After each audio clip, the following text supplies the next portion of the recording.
Welcome back to Under the Liberty Tree. I did not expect to have her face there. Oops. So I guess you know where we're going with this. Technical error. This is our 8th, yes, still counting, episode of Under the Liberty Tree. This is our second live broadcast or first? Second live broadcast. And I also did a live broadcast last night. That was good. Did you like that? I really Did you watch our conversation? Of course I did. It was a lot of fun. My good friend Wayne Morgan was just a terrific guest. It was a really good conversation. Very thoughtful conversation, and I appreciate all those of you who've checked it out. If you haven't seen it, I would strongly recommend that you go over and do the whole subscribe, like all that stuff. Yeah.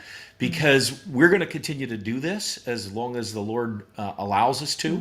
By the way, I'm just so you know, I'm wearing the hat because without it in this bright Florida sun with the pool at 84 degrees, it's hot here already. It's brutal. The reflection off of the. It's not good. So we got to come up with a. Also, you forgot to do your beard. We got to come up with a better solution for that. Anyway, so we've got a great show for you today, and we would like you to share it. We're doing the live broadcast because if you share it while it's live, that apparently ups the viewership. Yep. So we're broadcasting Under the Liberty Tree Facebook page, and then we're also broadcasting on my David Madera YouTube page. So go subscribe to either one of those and you will get these. We're on our way to being canceled. Like, we're doing our darndest. We are working very hard at it. To get canceled. I'm surprised we're not. So that being said, what have you got for us today? This was a huge news week. It was very hard to pick because we picked 3 each. Right, to talk about. It was so hard. We had the Georgia jury for women. Wow, what a weirdo. That was a big one. Chloe Cole was really in the news. If you're not following that story, go to Chloe Cole. Really amazing. You had Trump in Ohio, Buttigieg in Ohio. Is that how you say his name? I don't know, Buttigieg. I don't know. The transportation secretary. And you had one of my personal rantings, which we're not going to have time to get to, but the Roald Dahl estate but we love is your allowing. Well, you know what? Maybe when we're finished, you can turn the camera back on, and I'll just do a bonus. A bonus rant.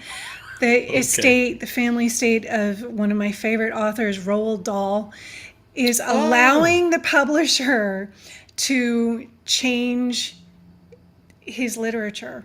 And we can go into that. It was sickening. Money talks. Sickening. Literature walks. Man, yeah, that was very good. That's my specialty. It's what I do. So you're going to start us off. No, am I? Okay. Yeah. So we're going to start with the hyperbole of the week, and the reason we wanted to do this is because there's just so much love for the president, and we wanted to sort of just bask in that. Joe Biden has put solidarity ahead of his own personal safety. Air raid sirens and no real guarantee of security. As air raid sirens blared. This was incredibly dramatic, Andrea. It was historic as well. Historic, beautiful, timely, and brave. The first American president to go to a war zone with no U.S. military presence for security on the ground. American presidents have made dramatic trips before. Nixon to China, Kennedy, Reagan to the Berlin Wall, and presidents have visited U.S. troops in war zones, but never like this. Never like this. There has never been I have to stop this. He's amazing. Because I'm starting to feel a little nauseous. So is it all right? Because I don't. Bravest president in the history of Do I have presidents. to keep going with this, or can I stop? I think that's enough, and I think that video speaks to itself. Look, the reason we point out the hyperbole of the week is because hyperbole is exaggeration, and the left media uses hyperbole so well to gaslight us. And we're just going to keep pointing out every time they're using it to change the way we're thinking. Right. Well, there's another aspect of that, too, that I think is important. And that is what they don't talk about. Also is designed to program us to think a certain way. So I went to the grocery store yesterday. I don't have any kind of fancy graphic or anything, to show you.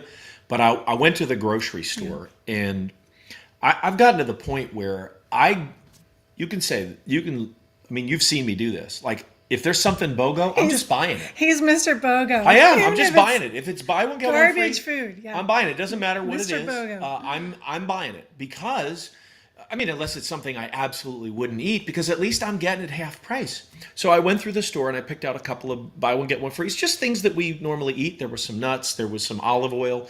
$22 a liter, or not even a liter, a quart, I guess it was. So I buy all this stuff. My receipt says I saved $60. I spent $80. I have 4 bags, 4 empty-ish bags of the plastic bags of groceries.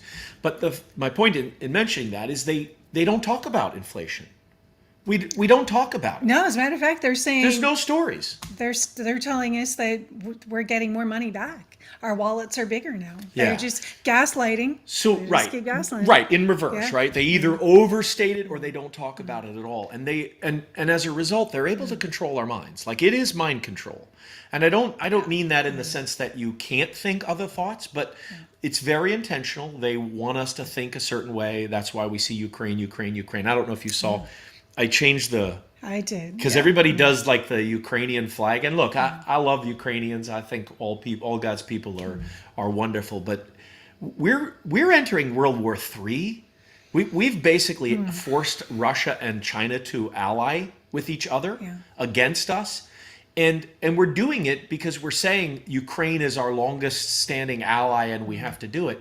And yet we've got the people. Or am I jumping the gun? Because you've got a story about Mayor Pete, or did you drop that story? You dropped that story from the roster.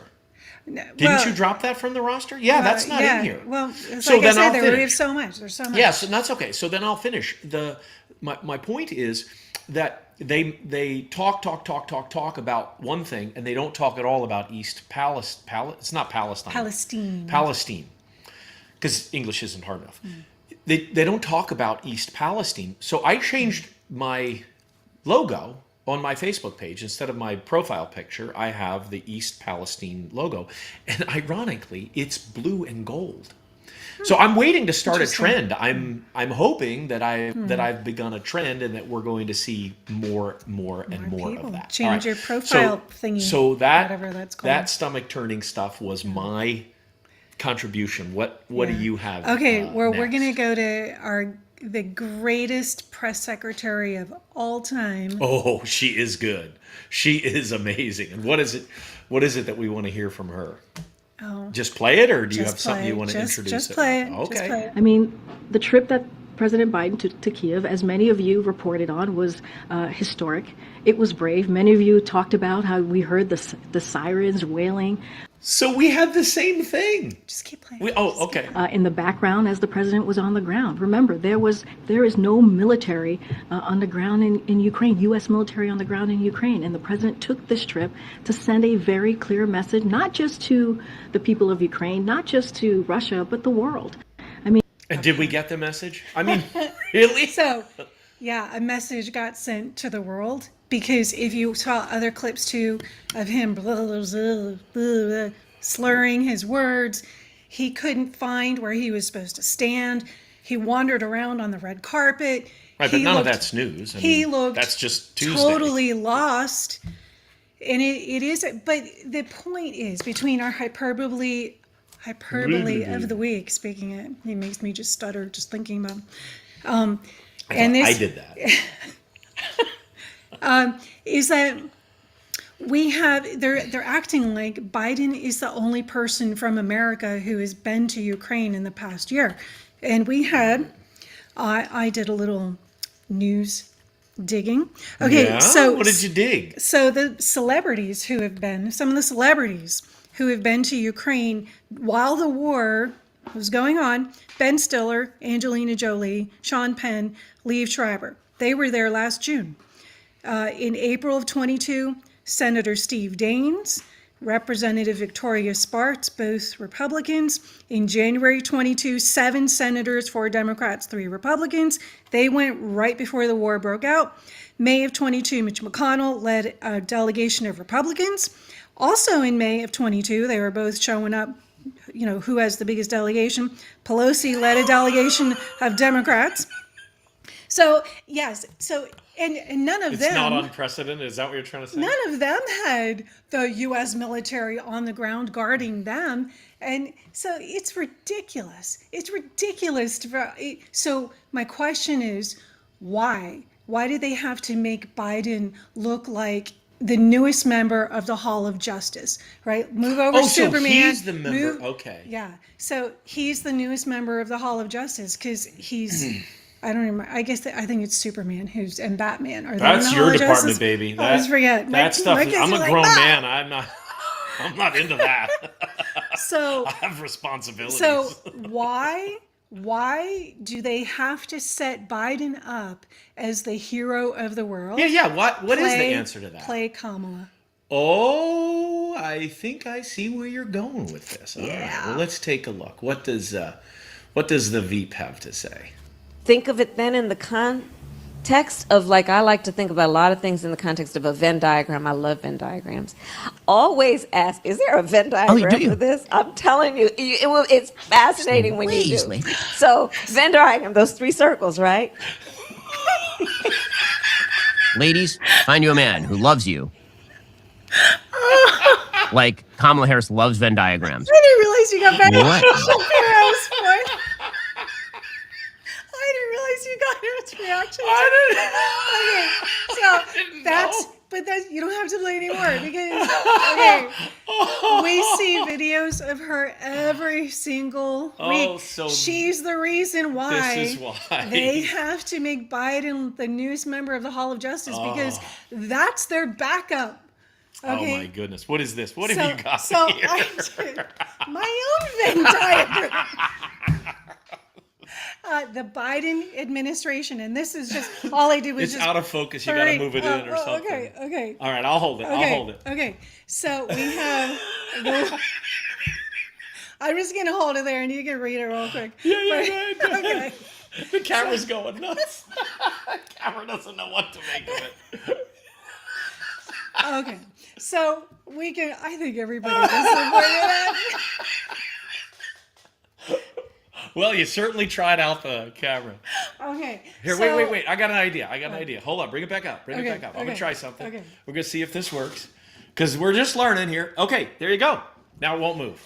No, I'm saying we can hold it up. Now you tell your story. Go. Okay. So we really appreciate you learning I know. with us how to We're use just this new having software. fun. Okay, so we have if you haven't ever had 12th grade psychology or sociology, you wouldn't know what a Venn diagram is, but pretty much since everybody's been to school, we all know what Venn diagrams are.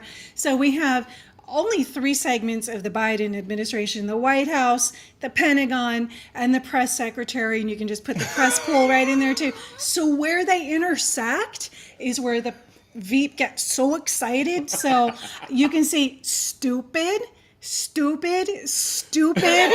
and right there where they all meet together, I have hollow shells of morality and brains. This is so unbelievably undignified. But it's Friday. And It is Friday, and we're having a good time. She is the And Veep so of kindergarten teachers. Is she? And she just, that is why they have no other choice but to make Biden look like So one of the Batman. things that I asked you to do this week is to find good news. And it just occurred to me, I don't see anything on our agenda that's good news. However, I followed the directions. I took the brief seriously, and I found something that I find very, very encouraging. Now, I'm not showing this because he's my candidate. That's not the point. Come on. I'm not showing this because he's my candidate. I'm showing this because I think it's absolutely wonderful that we now have a Republican primary. I think this is really good. I do too. Because this forces everybody to start to focus on ideas. Yeah. And so I don't think you've seen this actual video. Have you seen this actual video? I heard it. I did not watch it. Okay, I want you to watch this, and I want you to think about how it makes you feel. I'm just going to close my eyes. No, watch We're it. in the middle of a national identity crisis. Faith, patriotism, and hard work have disappeared, only to be replaced by new secular religions like COVIDism, climatism, and gender ideology. We hunger to be part of something bigger than ourselves, yet we cannot even answer the question of what it means to be an American. Today, the woke left preys on that vacuum. They tell you that your race, your gender, and your sexual orientation govern who you are, what you can achieve, and what you're allowed to think. This is psychological slavery, and that has created a new culture of fear in our country that has completely replaced our culture of free speech in America. And that is why today I am announcing my run for President of the United States. This isn't just a political campaign. This is a cultural movement to create a new American dream for the next generation. To me, the American dream means you believe in merit, that you get ahead in this country not on the color of your skin, but on the content of your character and your contributions. It means you believe the people who we elect to run the government are the ones who actually run the government, not a federal bureaucracy that grows like a national cancer that is now metastasizing to the private sector. It means that the best ideas win instead of getting censored. It means you don't have to choose between speaking your mind freely and putting food on the dinner table. It means you believe these ideals form the backbone of the greatest nation on earth, that the rest of the world still looks up to as its example, not the Soviet Union in the last century, and not communist China in this one either. That is the new American dream. Ask yourself if you believe in these ideals. I think most of you do. I think most of you believe your neighbors do too, though you can't be sure because you don't feel free to talk about it anymore. You might disagree with each other about corporate tax rates or about whether ivermectin treats COVID, but those are details. We still agree on our nation's most fundamental principles. At least most of us do. Yet the goal of the ruling party in this country is to convince us that we are divided. Why? So they can accumulate more power for themselves. Well, you know what? I have a dream that we can be one people again. We have obsessed so much over our diversity and our differences that we forgot all the ways we're really just the same as Americans, bound together by a common set of ideals that brought together a divided, diverse, headstrong group of people 250 years ago. And I believe deep in my bones that those ideals still exist, and I am running for president to revive them. E pluribus unum. From many, one. That is the dream that won the American Revolution. That is the dream that reunited us after the Civil War. That is the dream that won us 2 world wars and the Cold War. That is the dream that still gives hope to the free world today. And if we can revive that dream over fractious group identity, then nobody in the world, not a nation, not a corporation, not a virus, is going to defeat us. That is what American exceptionalism is all about. And that is what we will need to revive to save this great nation. That was so good. Okay, that reminds me. That's not the one that I listened to. That was amazing. I know. This one. That reminds 1.7 million views so far. That reminds me of Reagan's New Morning. Yeah, so let me ask you. That feeling, because you asked me, how does it make that you makes just me said feel like watching Reagan's New Morning. You just said it. Not what did you think? How did you feel? Like Reagan's New Morning. But that's my point. Is this is a message that's oriented around feelings. The only thing he mentioned that was economic was just a cast aside. Yeah. It was all centered around how we feel and how divided we are and why we're divided. I think this is a phenomenal development. In 2015, when Donald Trump declared that he was running for president, the thing that he sort of utilized was America's angst regarding immigration and the loss of jobs, and he really captured that spirit. Now we're in a different age. It's a completely different time. Yeah. And what people are feeling, I think, is the pain of, well, you mentioned to me the other day, Marjorie Taylor Greene is talking about a national divorce, right? That's what people are feeling. They're feeling like, are we ever going to pull this together? And I think this guy's onto something. It's brilliant. I think now he's like an investment guy, and he's done a bunch of anti-woke investments. He said, look, we don't need to be focused on GSE, on governance and equity and that kind of stuff. We need to be focused on profit.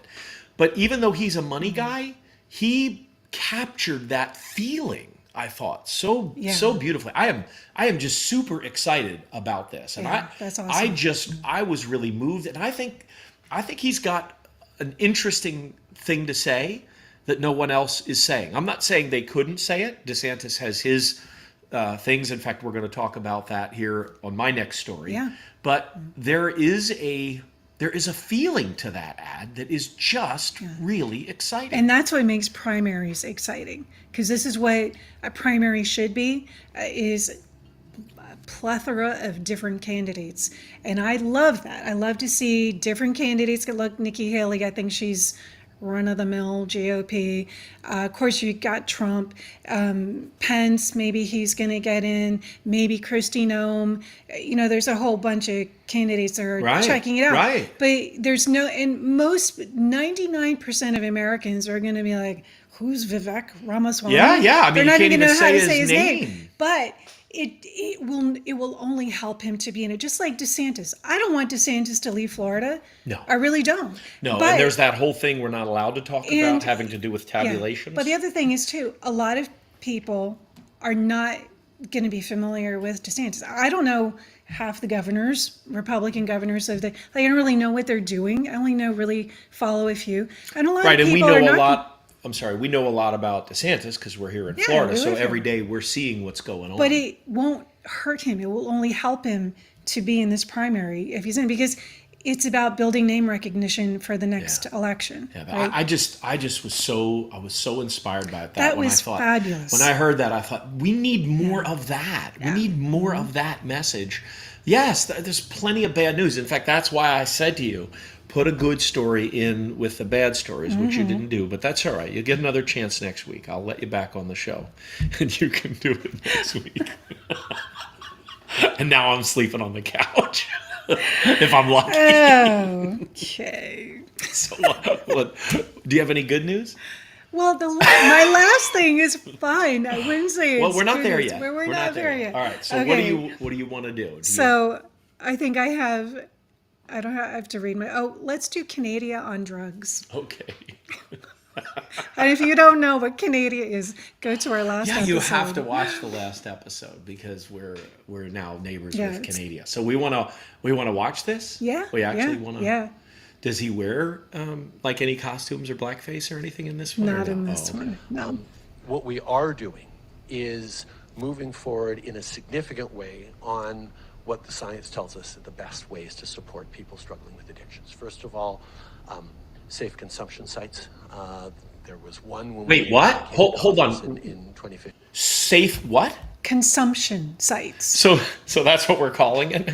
You just have to let it play. Just let it. Now there are dozens and dozens and dozens across the country, and they are saving lives significantly. Needle exchange programs, safe consumption as well, making sure there's a safer supply so people who are addicted can get clean drug supplies as opposed to having to buy the dirty and deadly stuff that is also okay. So even as he's saying it, he knows. Even as he's saying it, he's thinking to himself, what the heck? Are they really gonna buy this garbage that I'm selling? And I feel like when he gets to that point and he says where they can get clean, and he pauses, and you hopefully where there's gonna be a program for the people to get clean. Get clean, but right? Get clean. No, just clean drugs. Just clean drugs. Just get clean drugs. Because as you know, that is how we help someone overcome their addiction, by just feeding it to them, just giving them more and more and more and more, because that's how you overcome an addiction. Canada is stupid.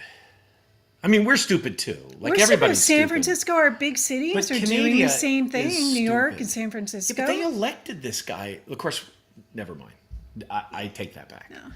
That is really sick. You know that It's funny, but it's also horrible, right? And anybody who knows anybody who's been addicted to drugs knows just how cruel that is. It goes back to what we talked about enabling. last week. That's where I was going. Yeah, it goes back to what we talked about last week. That's not nice. It's not nice to take someone who's got mental problems or who's got addiction and just coddle them. They're not helped. Like real happiness comes from moving forward and growing, and those people aren't being helped by that. That's just so cruel. These people are anti-human. Yeah, it isn't loving. It is not the loving thing to do to perpetuate a family member's psychosis, addiction, to let them stay in a lie. It's not loving. No. The loving thing to do is to stop enabling a person that you love, especially energy. I mean, that's how you keep a person addicted, by enabling them. And he knows, Trudeau knows it. Every time I hear him talk, I think he sounds nervous when he's out in public. And I just think he's telling himself, are they really buying this garbage? Like, how long can I sell this? And I just think that we have to highlight these things because it's so evil. That is so evil. I've known people who are addicted. That's the most horrible thing I could think of, is to just keep them drugged up. That's horrible. Anyway, that's really sick. On to the next one. Because that's enough of sickening from. All right. Well, the next one from the north. The next one is from here in the south, and there's a quote in this story. This story is from the Tallahassee Democrat, and apparently, I don't know if you knew this or not, but yesterday there was a huge, let's just see how big this group was. What does it say there? There were 100, more than 100, which you know means about 70, right? More than 100 students and supporters united on Florida State University campus Thursday at noon as they fought for academic freedom. And here's the story. They don't have that already. This is actually a very interesting story from my perspective, because this is kind of the state we're in. I'm gonna get to the quote. We're actually in this state, but you mean the mental place. That's correct. You got both meanings. The demonstrations come, according to the Tallahassee Democrat, after the DeSantis administration attempts to dismantle diversity programs. So that's one of those things where they use the word attempt, but he's done it. He's doing it. At public colleges and universities in Florida. He also recently requested reports from those institutions that highlight how much funding goes towards these. Because what they do is they set up a head of diversity, equity, and inclusion, or DIE, and then that person basically runs the school. Like, everything they say works. And what does it mean? It means just the opposite of what Vivek was talking about, about not seeing each other based on the skin color and not being divided. What Ron DeSantis, this is an FSU sophomore, Serena Pettit. What Ron DeSantis is doing affects me personally because I am a black student trying to learn about my black history. Because, in the media, like on TV and Netflix and Amazon, there's nothing. There's no information. None. Like, it's complete whitewash. On TV, there's no information. So you have to go to university and have the taxpayers pay someone to tell you about it, because otherwise you find nothing out. There's nothing. There's no stories. There's nothing. It's terrible. The 19-year-old Miami native is also a social and events coordinator for the FSU's Black Student Union, which publicly announced they'd be part of the walkout on yesterday's event. Said Pettit, I didn't have class today, but if I did, I would have walked out. Darn it, I would have walked out of that class. She said, I feel that if I don't come here and make a stand, then it takes away the importance of the issue going on. That's great English. Who else would be on the forefront if not black students? And then, in addition, there were several others. Sydney Atchison, a student who played a role in getting the civil rights Al Sharpton to come to Tallahassee and speak at a rally against DeSantis on February 15th. But here's the thing.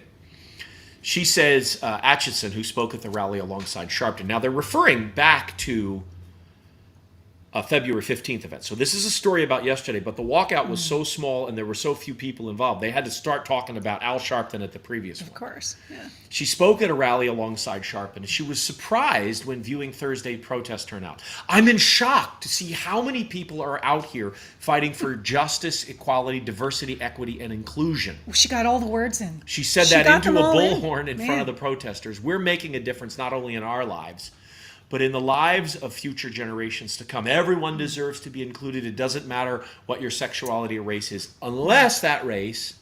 Never mind. I'm not doing that. I'm not taking the bait. I'm not taking the bait. But here's what a state representative, Anna Escamani, she came and attended to show support, saying she walked out of committee at the Capitol to be with protesters. What a statement. I mean, that is really putting it all on line. But here's the thing. Here's the next line, and this is why I've titled this Board of Education, Who's the Boss?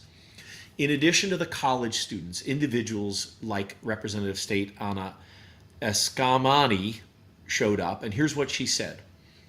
What they, and I guess she means the governor and the legislature, don't understand is that schools exist for students. We set the agenda. Our professors deserve to teach the history that is ours, not whitewash it. Here's the thing, Representative. The schools do exist for the students, but the students don't set the agenda. Why? Because they're students. They're not teachers. Teachers set the agenda. Why? Because students are stupid. And I don't mean that in a negative way. I just mean they're students.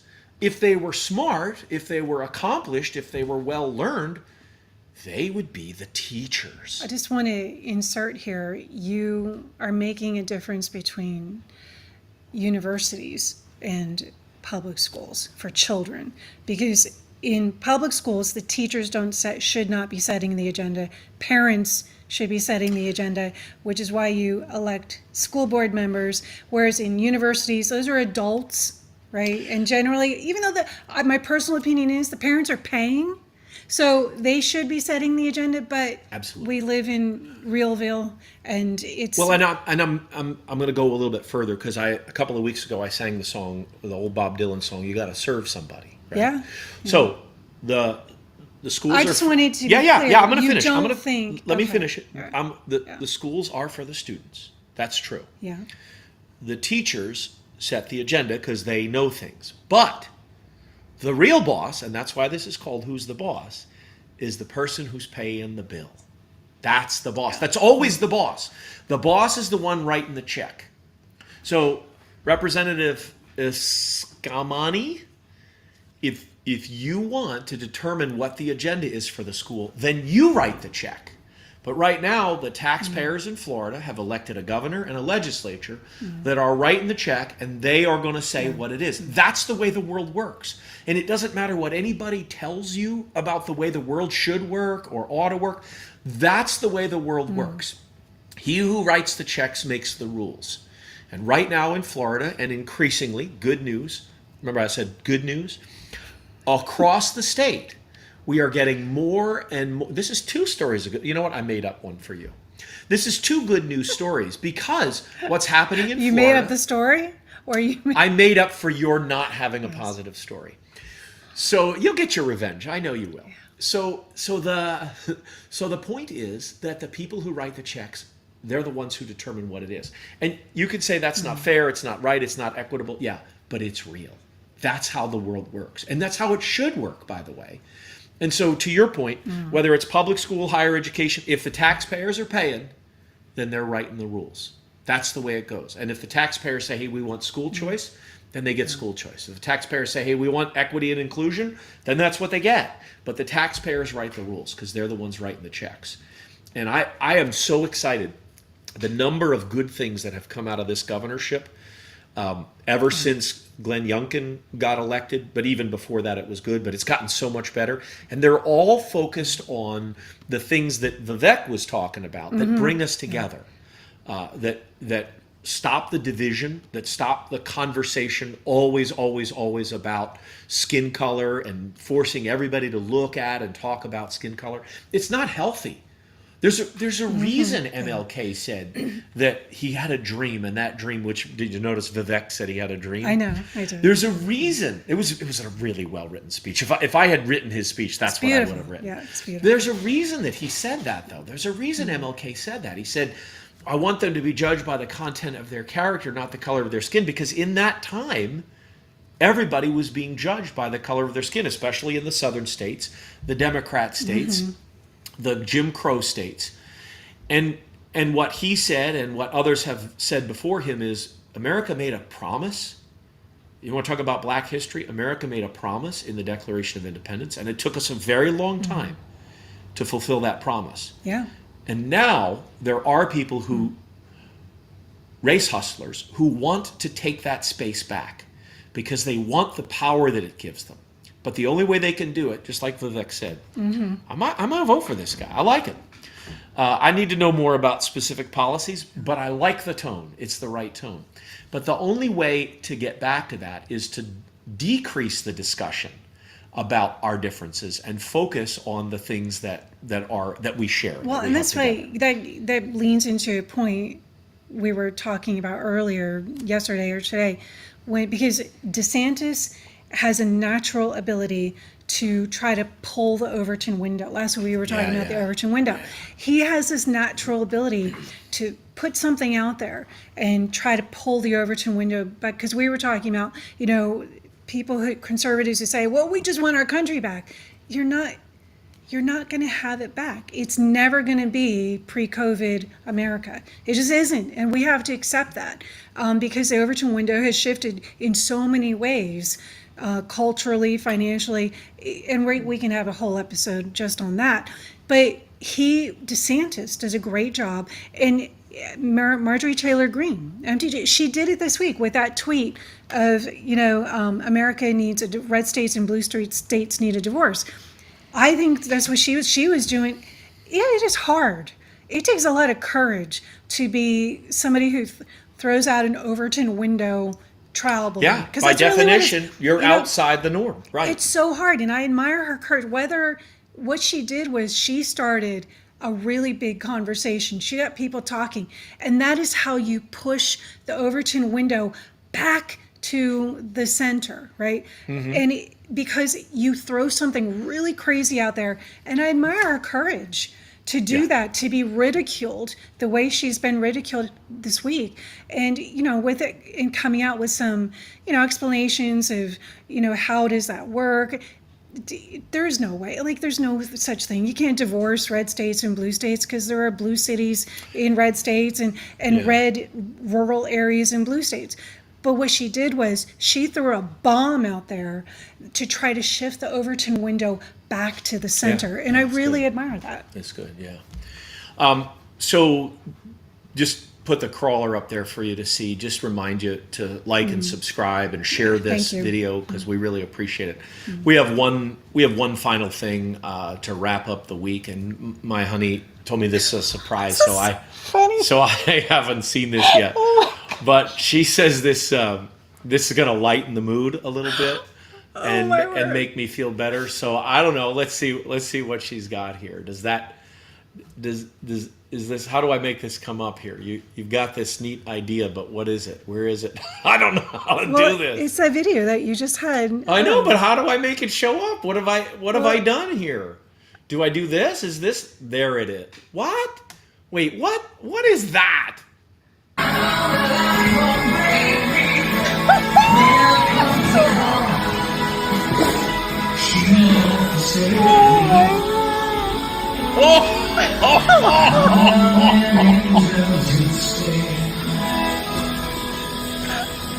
Oh, make it stop! Please! Please make it stop! Oh my word! What are you trying to say? What exactly are you trying to say? He's not going to regret that when he's 80 and it's all gray and green on top of his He head. already regrets it. That's so horrifying. Oh my gosh. Just a hat. Just a hat. That's all you need. All right. Thanks for joining us. You know what? Just that alone, that makes up for not having anything good. We'll see you next week under the Liberty